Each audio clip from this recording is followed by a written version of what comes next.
so excited to be here today. My name is Kristen Booth, and I am with an organization called Main Street Hub. And Main Street Hub is based out of Austin, and we manage social media profiles on behalf of small local businesses. And I'm so excited to be here today because I've worked with the Austin SCORE office, and I'm so excited to be with y'all up here in Dallas because our reverence for local business is just like what Linda said. I mean, this is the backbone of our economy, and not to mention so many creative endeavors come out of the small local space. So that's what really our mission is at Main Street Hub, is to bring customers to the physical businesses that are around our local space. And we actually service over 7,000 small businesses nationwide.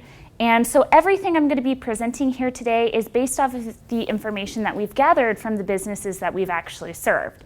So there is a huge amount of social media stuff out there. I'm going to only be kind of grazing the top portion and just giving you a bird's eye view of the possibilities that you have. Because really, when it comes to social media, there's so many intricacies. So I'm not going to be talking about every single new app out there, Snapchat, Instagram, all of that stuff. I'm going to be talking about kind of the main overarching social media platforms that have, at least up until this point, really stood the test of time to give you a really great kind of overview of what you can do. And the fun thing about all of this is everything I'm going to share with you today is something that you can utilize for free, because most social media platforms, at least to begin with, are free.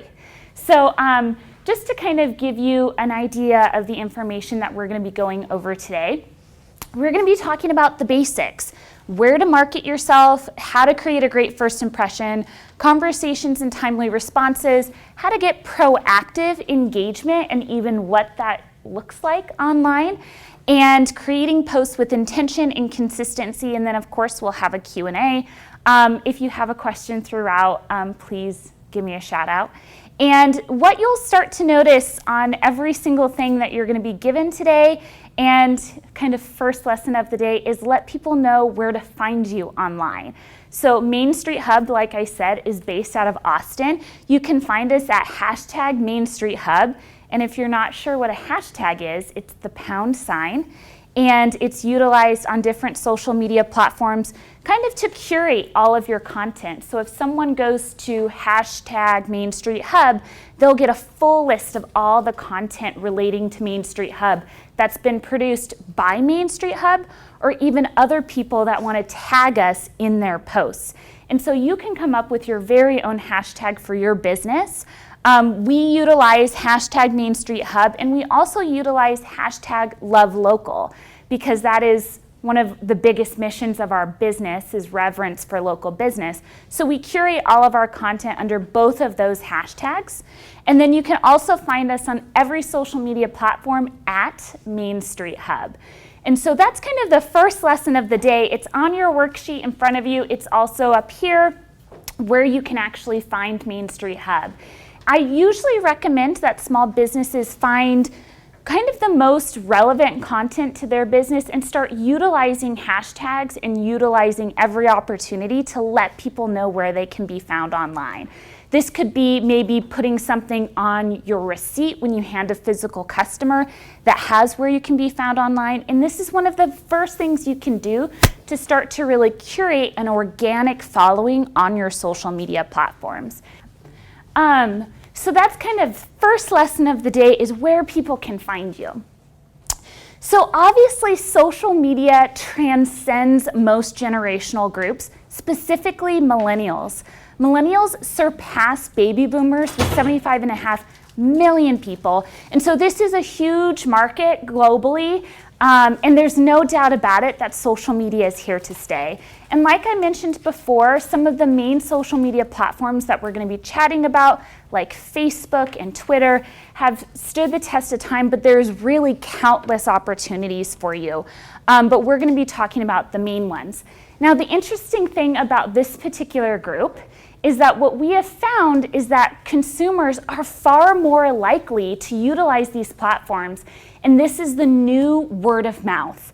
So if you've been in business for a long time, social media hasn't been around for very long. But this is the new word of mouth. And the only difference between now and 20 years ago, prior to the internet boom, is that everything is just documented online. So when somebody tags a particular business, when they reach out to a business on Twitter or on Facebook, this is really just the new way to actually communicate with our customers. A lot of times it can be really intimidating how to find that space online, but this is really the new word of mouth advertising. But really, to be found and chosen, you need to be actively engaged. This doesn't mean your entire life has to be attached to your smartphone, as sometimes it feels like one must do. But I'm going to take some of the guesswork out of that for you as well. But really, it's just a little bit quicker. For example, it's safe to say that everyone's got a cell phone, and most of them are out on the table already. So if you have a cell phone, this is just a quick example of how to be found and chosen. So I myself have an iPhone, but it certainly works on Android device as well. Some of you might utilize Siri, others might utilize Google Maps. I'm from the Austin area, so this morning your girl needed some coffee, so I actually went to my maps. That's right here, programmed already on my phone when I got it, and there's a little gray search bar. So I click on that search bar, and there's a number of different buttons that come up, and one of them just happens to be drinks. So I click on that, and then the next logical choice for me this morning was coffee shops. So what this pulled up, based on where I was physically, is literally Yelp reviews that's already programmed in on my phone, because Yelp and Apple actually have a user agreement with one another. So I was able to find physically the most closest restaurant to me, the most closest coffee shop, based on Yelp reviews, starting with the most reviews, so like your 5-star reviews, to the least amount of reviews. And there's several that weren't even on here because maybe they're not utilized on Yelp or that type of thing. So with all of this in mind, I know it can be overwhelming, but really to think of social media as an extension of your business. Social media is just another tool for customer service. So you don't have to be the most savvy on social media. You don't need to be, writing the most witty caption on Twitter. You simply need to be offering the best service possible in your corner of cyberspace. And here's something fun to even figure out. The average person on any social media site has an average of 250 friends. So we're going to type this in here. So 250 friends, average person on Twitter, Facebook, whatever. So if you yourself as a business only have 50 followers, you now have a reach of over 12,000 people. So you don't have to have the most amount, and please don't buy into any type of scam that says you can buy followers, because it's not necessary. If you're a small business in a little part of Texas, you don't need to have a super big national or global reach. You simply need to service the best way possible in your area. So think of this as your new business plan when it comes to social media. And if you have a worksheet in front of you, this is right there. There's 3 things to really think about when it comes to your business plan for your social media space: reputation, word of mouth, and proactive outreach. Your reputation, your main tools for that are going to be Google+ and Yelp. This is how you're going to reach those new customers. So much like my coffee shop endeavor this morning, or finding a veterinarian super fast, utilizing sites like Yelp and Google+ are your best opportunity to reach new customers. So customers reviewing you, finding out more about you, and that type of thing. And we'll talk a little bit more about that as we carry on. The next piece is utilizing word of mouth. So this is no different than 20 years ago. It's just all being documented online.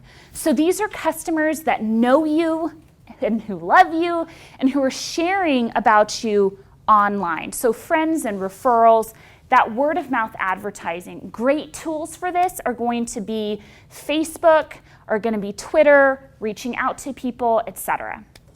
And then the final piece of this puzzle is your proactive outreach, how you're ongoing and continuing to communicate with customers that know you and love you. This might look like a monthly email newsletter. This might look like special offers to your regulars, that type of thing. So that's your ongoing proactive outreach, so providing education, etc. So this is really it. If you think about your social media presence in relation to these three things, that's really taking a lot of the mystery out of this. And here again, the things that I'm going to be showing you today don't cost you a dime, but they will cost your time. So there is some time and effort relating to this, and we'll go over how to really manage that. But this takes a lot of the mystery out of it. And the great news about this is you can start with one social media platform, get really great at that, and then maybe branching out to another one. My recommendation and what we have found with the data that we've utilized with the businesses that we've served is that really consistency over time is what allows people to get to know you and to interact with you and to ultimately up your engagement. If you run out of this class today and branch out on all types of social media platforms, you got Snapchat, Instagram, Twitter, Facebook, and you get really great at that, and then you drop it in 3 months when you get busy, because you will get busy, you're a small business owner, then that takes away all of your followers, they lose interest, etc. If you leave today and you're like, I'm gonna master Facebook, and you actually master Facebook, and 6 months from now you feel really comfortable, and so you decide maybe to reach out on Twitter, get really good at managing both, and then perhaps Instagram, etc., then there's a natural progression there, and as long as you keep consistently posting on all those platforms, that's how you're really going to get that engagement. So don't think you have to master everything at once. Please stick with these three things on each social media platform, get really great, and then we'll expand. So as we continue on, some things might really reach out to you today, some might not really fit with your business model or your mission. Don't get overwhelmed, just take what you need to take, leave the rest, and we'll continue on. So the first thing with this is really, where is your business online? This is an example, and I'll kind of zoom in here. This is a really great example of a lot of businesses on Facebook right now. Here we go. Customers can actually create an unofficial Facebook page for you and your business, and they can do this on Google+, they can do this on Yelp, and they can do this on Facebook. So this is how it looks when a page is unofficial on Facebook. Now there's a couple things with this. If someone goes on Facebook and finds your business and there's nothing updated, there's no address, there's no business hours, etc., you can imagine how that looks to a new potential customer. This happens all the time because customers can post on your behalf, and that really is not great for a small business owner because you are not a part of the conversation. Now, I know most of you did not start your business to manage social media pages, but the number one place to start when you're getting started with social media is claiming anything that's unofficial. Now, the good thing about actually searching for your business like a customer is you can actually find out where your customers are. So you may have an unofficial page on Facebook, but have 2,000 check-ins. That means that whether you're there or not, people are checking into your business online. So that means that people are actually looking at your business on Facebook. So maybe Facebook is a really great place to start for your business. If you have unofficial pages on Facebook, on Yelp, and on Google+, there is an easy way to actually claim those business pages. On Facebook, up here in the right-hand corner, you can see there's something that literally says, is this your business? If you click on that and answer a couple questions, you can actually take that new page under your wing and take ownership of it, update the information, and make sure people have the most current information about your business. The thing here is to be consistent across any platform that you're on. So if you have a website, you want to make sure that everything on your website is consistent, from the name of your business to the business hours, etc. But some basic stuff that we see all the time at Main Street Hub that people just don't have consistent is, if you have a restaurant, making sure you have the most recent menu up. If you have a logo, making sure your logo is consistent across all pages.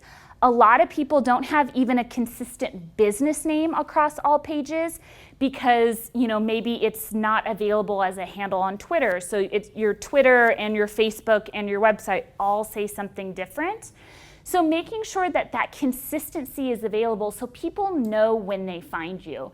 The first step to all these different pages is actually taking ownership of all of them and making sure that everything on there is consistent, from your business hours to the type of product that you actually offer. Now, the good news is if you have a Facebook page, you can set it up as a business page. And what that will really allow you to do is, on the back end, you'll have almost like a dashboard where you can see how many people actually visit your page, and you can set up alerts so you get notified when people post about your business or even something relating to your business. And that's getting into a little bit of nitty-gritty on Facebook, but there's a lot of options for you. On Yelp, you can actually set up a short description of your business and then even set up a long description.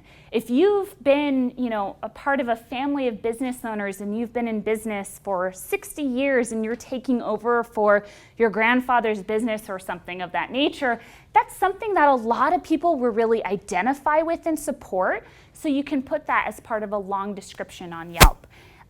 So that's just a little bit of where to get started, but making sure that for your particular business, that consistent image is really available. And this is an example of what I mean by consistency. So you don't need to actually see this super up close, but this is an example of Spartan Pizza, which is a really great pizza shop in Austin. And this is an example of just a screen grab of their pages. So over here on the left, we have an image of their Facebook page. One thing you'll notice is that their Spartan logo is available on all their different profiles, whether it's Facebook, Google+, and actually it's not here on their Yelp page, but I'm sure it's in their images. Another thing is the actual image that they have is pretty consistent. And then their Yelp page is up to date. You can actually scroll through and there's several hundred images for you to actually take a look inside the business and see what they have to offer. But all of those pages are claimed. So if you're looking on an Android device of a really great pizza shop in Austin, Spartan Pizza is going to show up. If you're on an Apple device and you're looking for, Siri, where's pizza? Definitely Spartan Pizza will show up because it's claimed, it's up to date, it's clean. You can check out their Facebook page as well. So that's just an example of something that you can actually do for your business. Now, the great news with this too is you don't need an amazing photographer. You can actually, most smartphones have incredible camera capabilities. So you can take these images on your own, slap on a really cool filter, and then call it good to go. When it comes to photo editing, here again, consistency is really kind of key here. You might not want to make all your pictures black and white because that's a little hard for people to identify with. So maybe have a consistent filter that you use all the time, that type of thing to consider. And that kind of goes into branding and how you really want to be seen online. But these are just kind of initial steps you can take today to really start making your pages look fantastic. Something to keep in mind as well is the actual product that you offer and making sure that's really clear on the front end. If you have to say paragraph upon paragraph of what your business does, that might be an indicator that you need to really define the one clear thing that your business does and be able to say that in 2 to 3 sentences so that a wide range of people really understand. So all of this that we're talking about at this point is really called optimizing your online pages. So here again, you don't need to have a ton of different pages across a ton of different social media platforms. This is just an example of kind of the top 3 things I would recommend out of the gates: Yelp, Google+, and Facebook. And I'm telling you that as someone who is not at all affiliated with any of those. I'm not hired by Yelp or anything, but those are just the top things that you can do for your business. So just a little bit of a close-up. Something I wanted to mention too, when it comes to these online reputation sites, you'll notice that this business has 4.1 stars. There's actually been several studies across independent groups that have shown that most customers are really untrusting of businesses that have totally 5 stars, which I think is really interesting, and it's certainly not a bad thing if your business does, but most consumers will go with a business that actually has kind of like this 4-ish stars, maybe 4.3 or whatever, because they actually trust it a little bit more, and most consumers are really understanding that it's really hard to attain 5 stars. They would rather see a business like this one that has a couple hundred reviews and has 4 stars than a business that has 2 reviews with 5. So I know a lot of business owners can get really hung up and nervous about the star rating, but that's just something to kind of keep in your back pocket, that if for some reason you have less than 5 stars, it's not a death sentence. So let's talk a little bit about active engagement. And so I'm actually going to show you an example of from Twitter of what active engagement really looks like from a business owner's perspective online. So how many of you actually have a personal Twitter account? Couple? Okay, perfect. Do any of you have a Twitter account for your business? We got 2. Okay, so that's totally fine. This is just kind of to dip your toe into Twitter and some of the possibilities that are available there. So this is an example from Twitter. And a lot of you might be familiar that you can actually link your Instagram account to Twitter. So this particular gal, Kate, Hipster Mother, is her handle on Twitter. She actually linked an Instagram photo to her Twitter account, and she put, "Hi, I'm Kate. I'm a professional writer. I take selfies with soy lattes in coffee shops to prove," and her caption goes on with her linked Instagram photo. The Bagel Place actually found her tweet that same day and tagged her, so they actually listed her handle to alert her that they're talking about her, and they said, "Hey, soy lattes are definitely selfie worthy. Is it helping inspire your writing today?" And she actually says, "I think it was sufficient." Now, she replied the next day, but that initial outreach from the Bagel Place was pretty harmless and just was in relation to that image that she actually had. Now, the Bagel Place a couple days later actually tagged her back and said, "Good. Fun fact, bagels are the only known cure for writer's block, in case that's helpful, but don't fact check this." She responded back, "Your tweet woo won me over, writing with the aid of your delicious iced coffee right now." And she actually put a tag and an image of herself with that particular iced coffee from the Bagel Place. They wrote on and they said, "Yeah, thanks for stopping by. Bet that coffee helped you write extra wonderfully today. How was it?" As a writer does, she says, "'Twas fab." I think that's hilarious. "Thanks." And they said, "Glad to hear it. Hope to see you again soon."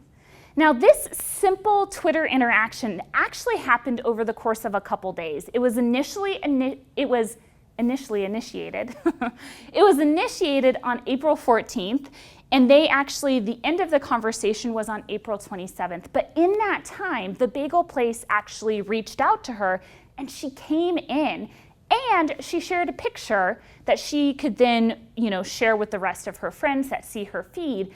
And that's an example of that conversation that can actually happen on Twitter. Now, how did they actually find this gal and know that she was local and that type of thing? Here's a couple things to keep in mind.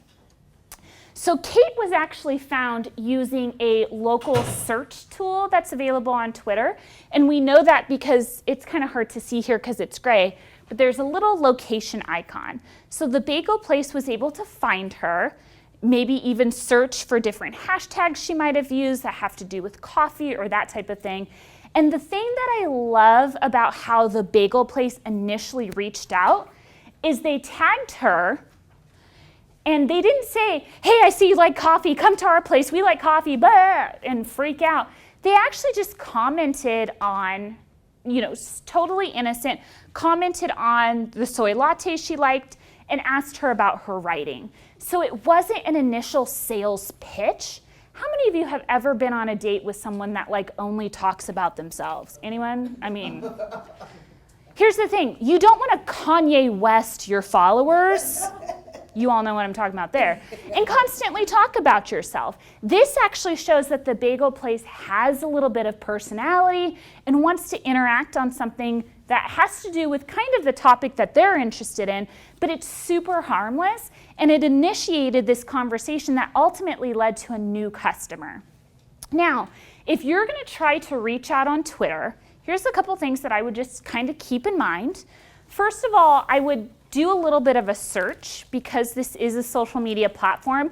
I would, if you find someone like Kate, how many followers does she have, and does she consistently post on Twitter? You can just search for that by clicking on her name and checking out her profile.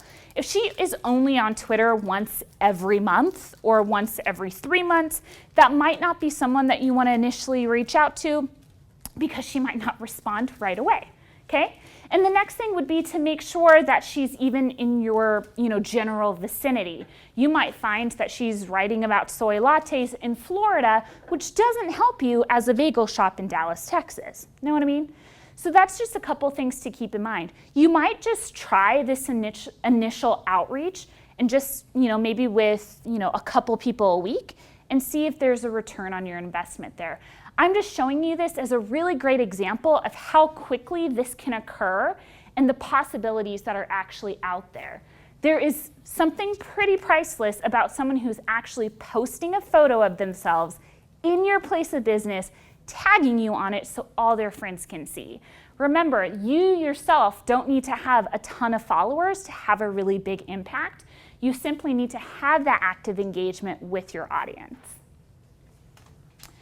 So when it comes to conversations online, when it comes to activity online, time is of the essence. And so I have a couple things here just to keep in mind when it comes to your particular business online and how to really handle all the feedback that's actually coming in, because feedback does happen and it's easy to get overwhelmed.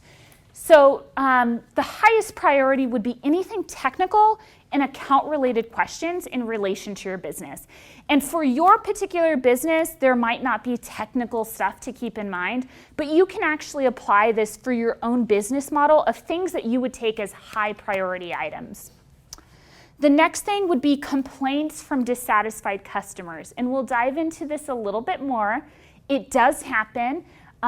We live in a time where people are incredibly comfortable and confident behind computer screens and will oftentimes post things that they would never say in person. So that unique position for you as a business owner we'll discuss, but anything that's complaining or dissatisfied would be a high priority item to attend to.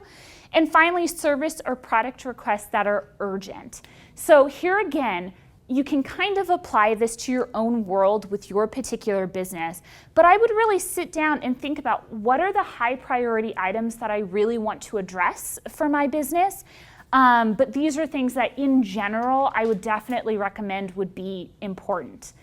Now, these items that are less important are often activities to be proactive. Remember, the third part about our social media business plan is proactive outreach. So any opportunity that you have to respond to general references about your product or services are often opportunities that you can establish yourself as a trusted resource and an expert in your particular area. So that might be something that if you have time, you'll want to reach out about. Thanking customers that provide positive feedback. If I'm in your place of business face to face with you and I say, you know what, I had a great experience, thank you so much, you're gonna say, you're welcome. Thank you. Thanks for coming in. Please come back. I'm so glad you had a great experience. So really, to extend that customer service online, if someone says, oh my gosh, I loved this place, you would naturally say thank you, and so you should online. Those natural courtesies that we learn as children still apply online. And then finally, touch base with those who've made comments about your business or even your industry that weren't necessarily targeted at your business, but could still give you a great opportunity to respond. If you have certain opportunities to belong to certain groups, or if you see someone posting about something related to your business, it's a great opportunity to establish yourself as an expert by reaching out. If you sell shoes and someone's asking, the best type of shoe for this dress, you might chime in and show a picture of a shoe that you have in your store and say, oh, something like this would be fabulous, and establish yourself as an expert, or that type of thing. Something that large corporations have actually done is, first of all, create social media teams. And as a local small business owner, that might not be possible for you to have your own social media team.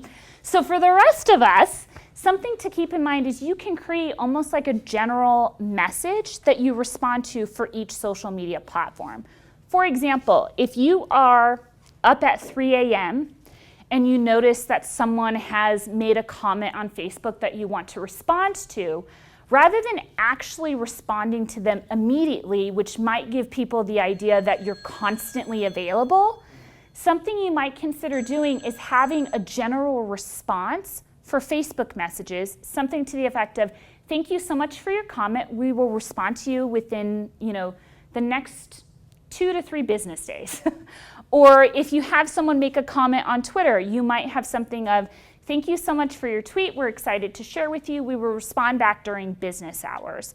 And something that kind of gives you a little bit of a time buffer so that you have time to actually get to those questions right away, but without completely neglecting the person. Does that make sense? Now, I have a couple more examples of proactive outreach.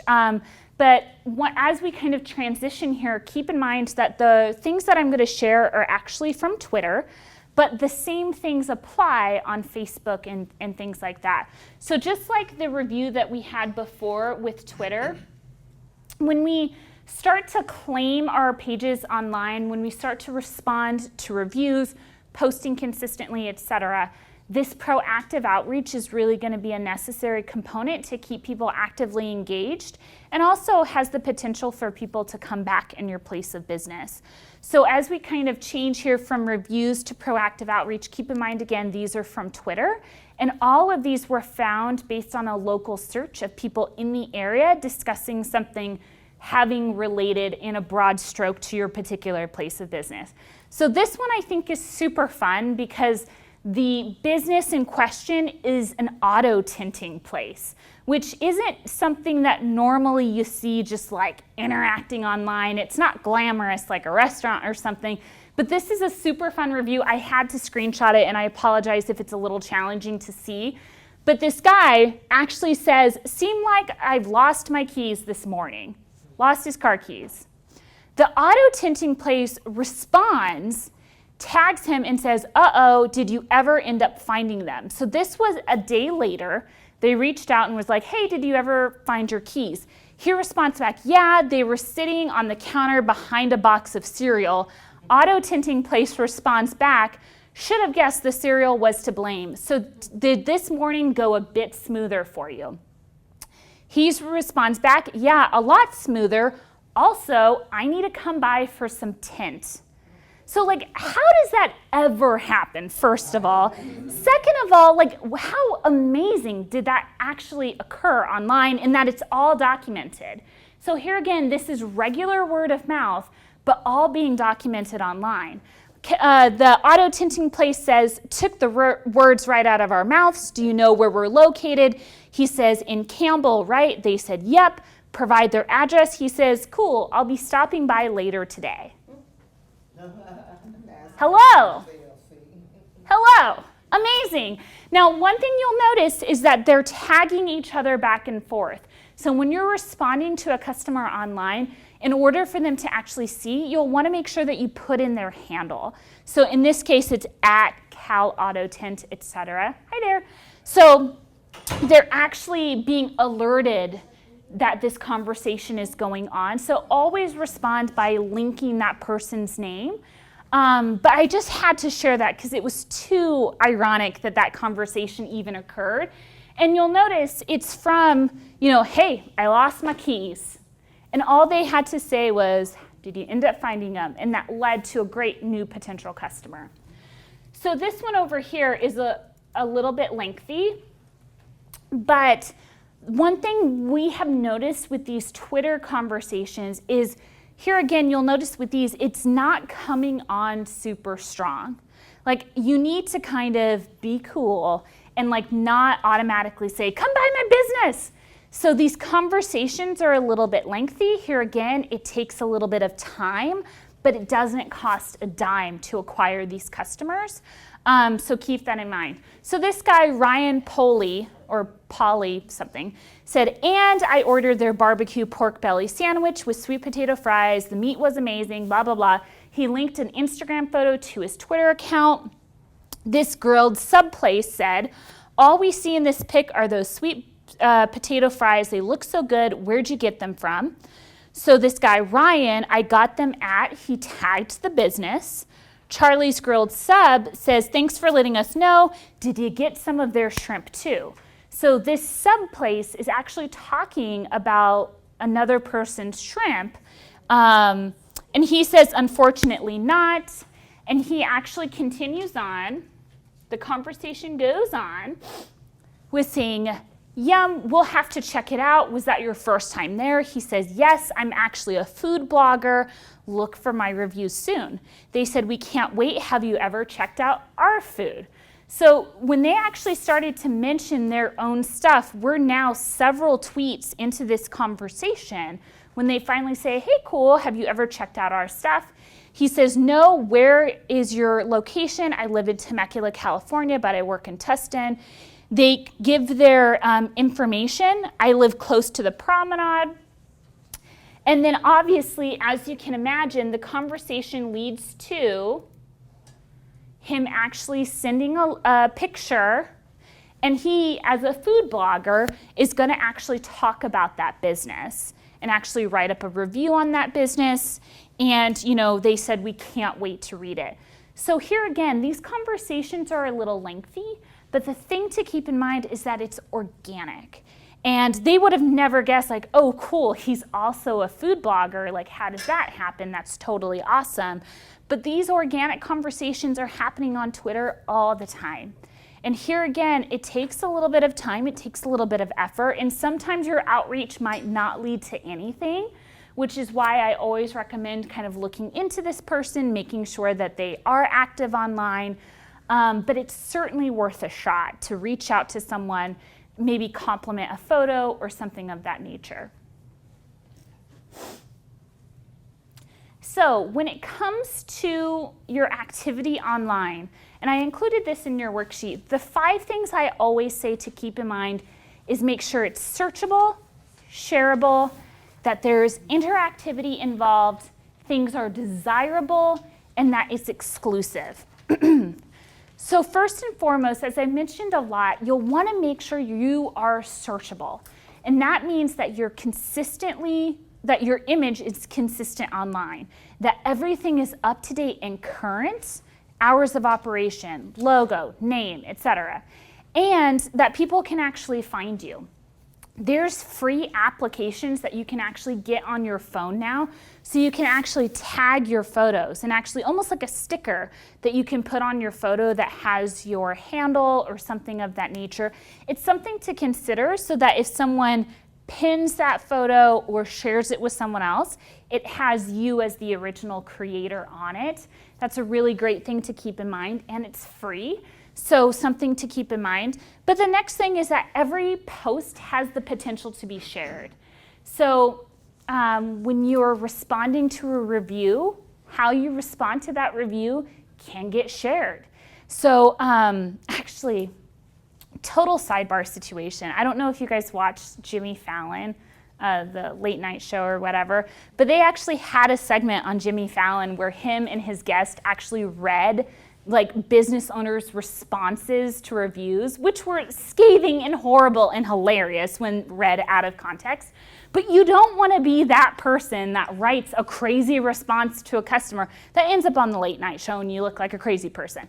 But if you guys find it on YouTube or something, it is quite funny. But everything has the ability to be shared. So you don't want to end up not prepared for that.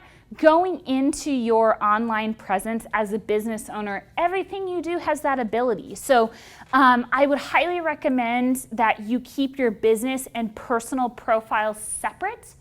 I would highly recommend that you keep the content on your business page as non-political as humanly possible, particularly in this climate, because you don't want to alienate your potential customer base. But it's also something that you want to keep professional and truly an example of what your business is.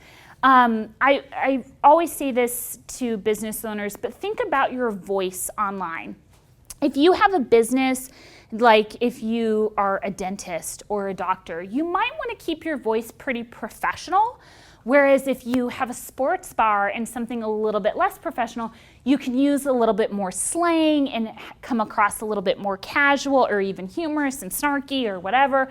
But whatever that voice is, you want to make sure that it's consistent through your business and that it still has the ability to be shared because you're on a spotlight here. The next thing is to remember to be focused on service. If you are looking for different content of what to post on your business, something to keep in mind, and like I said, at Main Street Hub, we actually manage social media pages on behalf of business. And the way that we actually curate posts, just so you know, because you could use this as well, is we curate posts into 3 different buckets. We have A content, B content, and then C content. So A content has anything directly to do with your business. So a photo of your business, if you're celebrating an anniversary for your business, if you're putting out new product or something like that, that would fall into the bucket of A content, something directly having to do with your business. B content would be anything having to do with your industry or your product.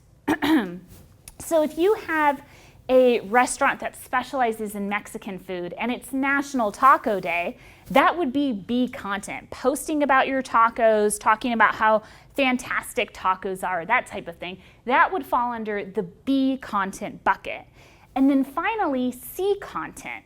C content is anything extra.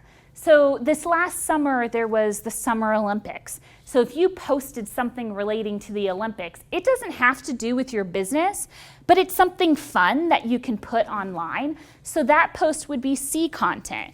If you post a cute cat photo, which, let's face it, cat photos are king. So funny photos of animals would be C content. And if you constantly have A, B, and C content on rotation on your feed, there's always something new and fresh to post.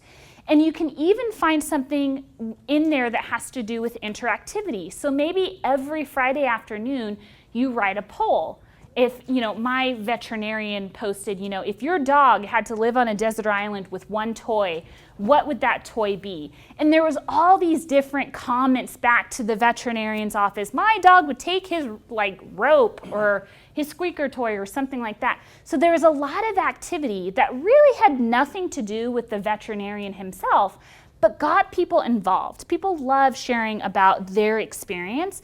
So you can think of new fun ways for people to really get involved. But there's no magic formula. With all of this, just like what we were talking about earlier, the average business posting 3 to 4 times a week is really great. You're not blasting your, base, you're not overwhelming them, but you're also not going dark on them. But every business is different. A lot of our bar and nightlife businesses get a lot more action when we post in the evening than maybe a veterinarian's office or a dentist's office that get a lot more traction in the morning. So really with every business, that sweet spot is different. if you are always posting about your business and always talking about sales and always talking about your promotion, et cetera, it gets really overwhelming for people. And here again, you'll find that interactivity really drops when you're only posting about your business, I mean, you can go on a variety of different people's like Facebook pages and just see zero, like action and engagement from their followers because it's just blasts about themselves, which is why differentiating content and not always having that A content is really key. So if you're posting 3 to 4 times a week, perhaps on the front end of the week, you'll mention a promotion, and then maybe you'll have a couple other different posts, and then maybe on the back end of the week, you'll mention that promotion again. But really differentiating it so you're not constantly blasting people, because no one wants to feel like they're being sold to. Like if you think about it, as a business, if someone chooses to follow you, they're raising their hand and saying, yes, I want to hear from you. So they do want to hear about those promotions, but they don't want to be feeling like they're being sold to, or that you're kind of used cars salesman. No offense to car salesmen, of course.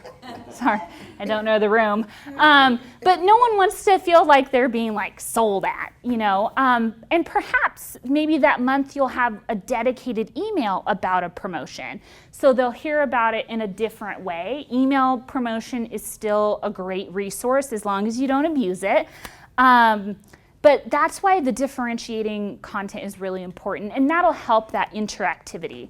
And along with that, keep in mind that things need to be desirable. Like ultimately, we're humans. We like pretty things. We like the cute cat photos. We like silly things, and nostalgia is really great as well. So making sure that photos are attractive and informative. So if you're taking a photo of a new product, making sure it's in like really great light, perhaps with an attractive background. You don't need a professional photographer. If you have the means, I would encourage you to do it, but you don't have to. But every photo, if it has that ability to be shared, you want to make sure that it's really attractive. And so if you're taking a photo of the inside of your business, making sure it's kind of clean. We've all seen those like silly selfies of like girls in bathrooms and like their bathroom's a mess, or like they're taking a cute outfit photo and like their room is in shambles. So you don't want to have that as a representative of your business. So making photos attractive, and then finally that exclusive element. So you might, if you have a new product promotion, send an email out to your customer base, giving them the VIP first glance, and even say like, hey, our dedicated email list gets the first look of this great new product. We'll be announcing it on our social media pages on this day, but we wanted to give you the first look. We actually have a business in Southern California, and they do exclusive, very VIP high-end guitars. And it's kind of funny, have you guys heard of unboxing videos? It's a big thing on like YouTube where people will literally open up a box and you'll see their reactions and stuff.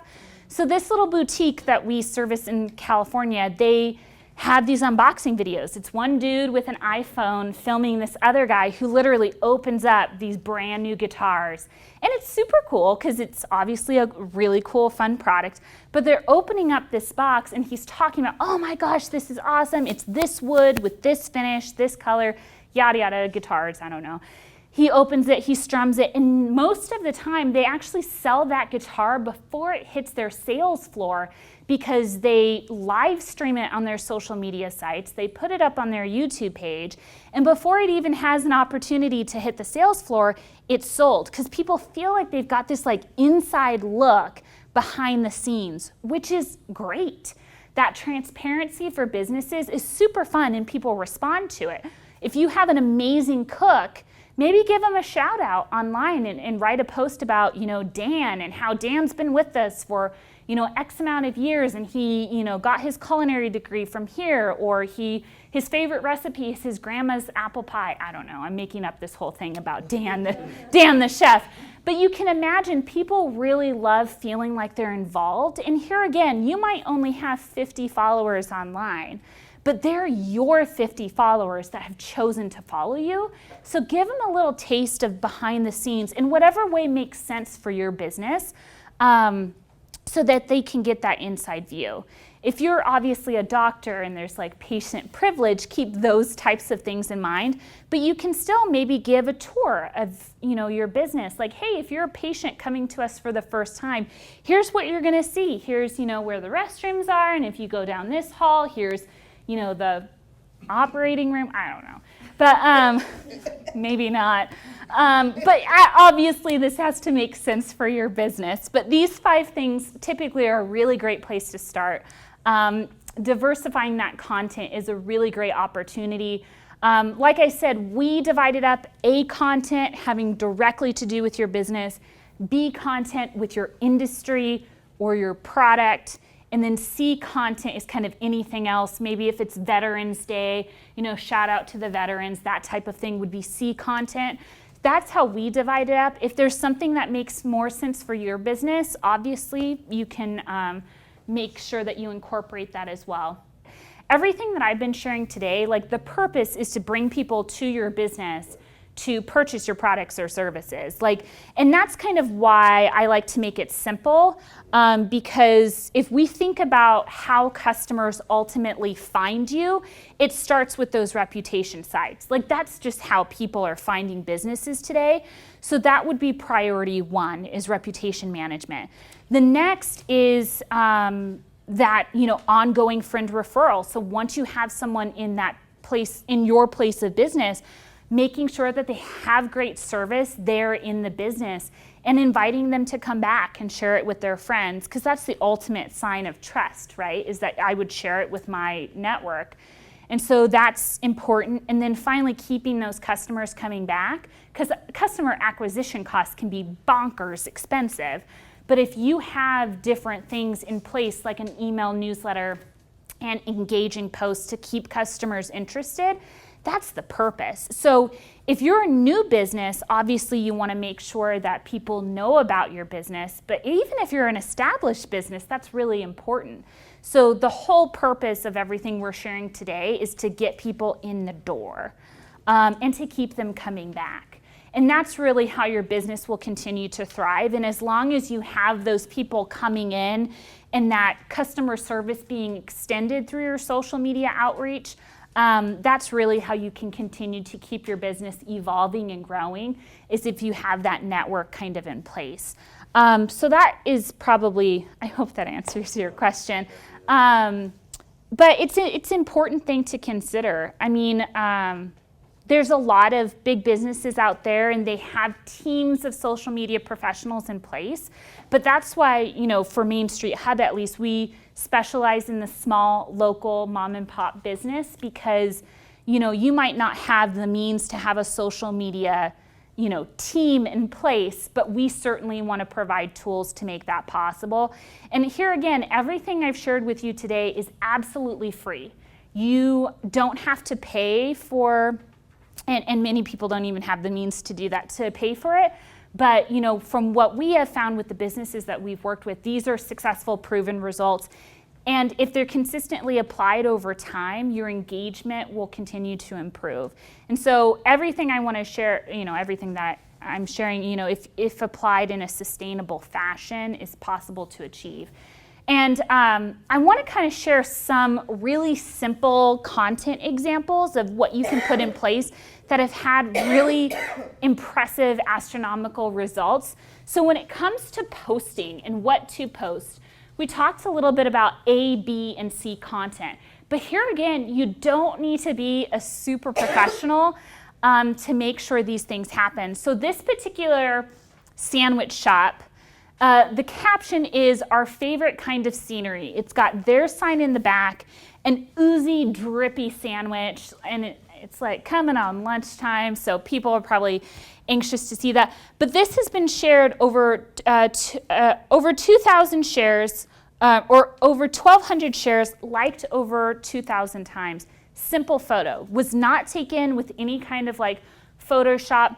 But when it comes to food pictures, a little bit of not perfect is perfect. Like the dripping ice cream cone, the oozing sandwich. Like those types of things are king.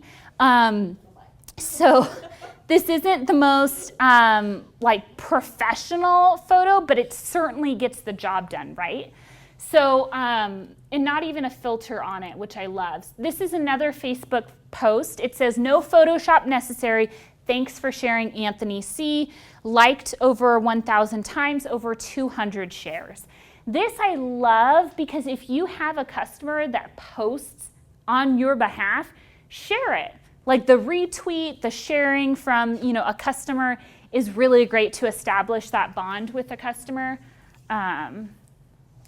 Here's that ice cream cone. When you play the game of cones, you win or you win. Any Game of Thrones fans out there? Play on pop culture is super fun. This was shared a little over 1,000 times, or it shared over 47 times, liked over 1,000. Great content here. And then finally, keep your friends close, but keep your Bloody Marys closer. Picture of some of the bar staff, hearts over 300 times, 36 shares. And what I love about this post is here again, it's a behind the scenes look. So obviously you want to ask your staff permission, like, hey, can we post this? Or, you know, if they have an issue with that. Most people are pretty cool with it and want to kind of be a part of the social media scene. So that kind of behind the scenes look of staff and people having a great time is what people love to see online. So posting with that sense of purpose, showing your product, showing your staff, showing your community. I mean, this is a really fun opportunity to kind of team up maybe with another local business owner and support one another online and share that local love so that everyone really wins. In your worksheet and here in front of you, I also encourage you to kind of think of, to definitely think of social media as an integral part of your business. But with that, really setting yourself up for success by a posting schedule. I don't want to add another thing on your to-do list. Like I know you have enough going on. But as I mentioned before, social media can really be fluid. If you post something on this date at this time and you don't get any engagement, that does not mean it doesn't work. It just means that perhaps another time, another day might work better. So if you post for a month on Monday, Tuesday, or Monday, Wednesday, Friday, if you post consistently for a month at this time and you see engagement on Wednesday but not on the other days, perhaps it's time to kind of shake up your social media schedule. What I'm trying to say is that it might take a little bit of time to really find your rhythm on what day and what time works best for your business. Because I get asked all the time, what's the day and time that's best? And you'll see blog posts and things, but ultimately it varies depending on the business and depending on your particular specialty.